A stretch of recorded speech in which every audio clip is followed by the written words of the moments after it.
कैसे बाबू?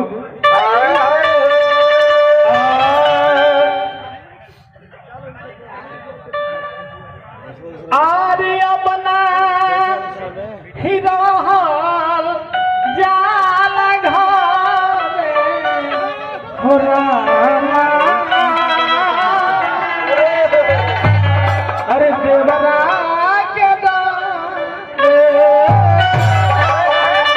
भैया ये भाव बा, लेकिन चैत के भाव लगल कैसे बाबू? एगो औरत के पति प्रदेश में ही चैत के महीना बा देवर के शिकायत लिखत रही उमेश भैया कहत रही कैसे बाबू हो? कुंदन बाबू के हार्दिक अभिनंदन। क्या बात है, क्या बात है। भगवान जरा बनौले रखस बढ़िया से बढ़िया मेहरारू मिल जाओ। भगवान करके भोजपुरिया से इंग्लिश लेकिन को ठीक कर। ए भैया कैसे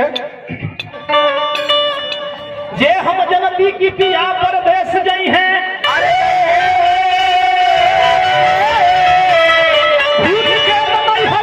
ससुरा में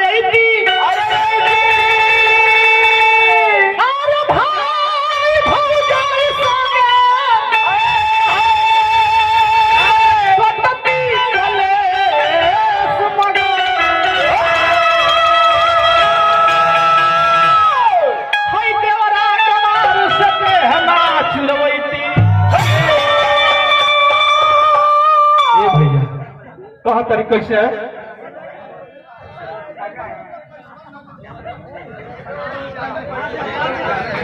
अरे अपना ही रहल जाल घरे हो रामा।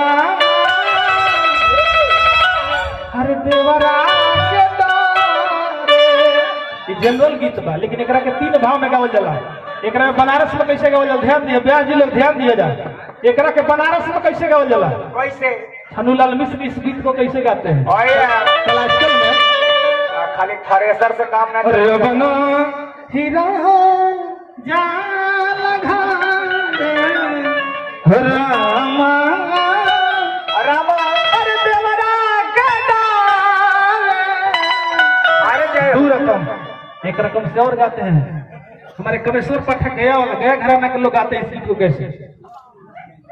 अरे बना हीरो जाल घरे हो राम राम। अरे देवरा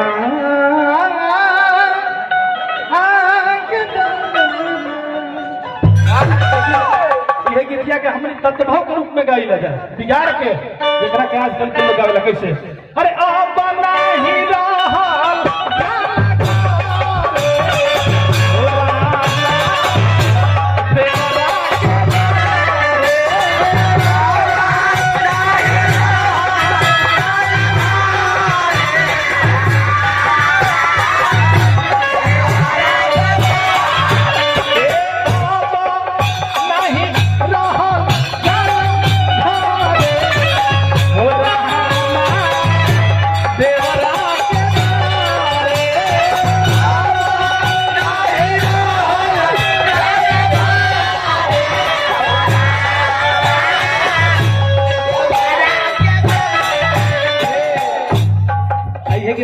सुदर्शन भाई गावे कैसे? आज हम सुदर्शन भाई के बोलने रहे उनका कि कहता सुदर्शन भाई के बोला भी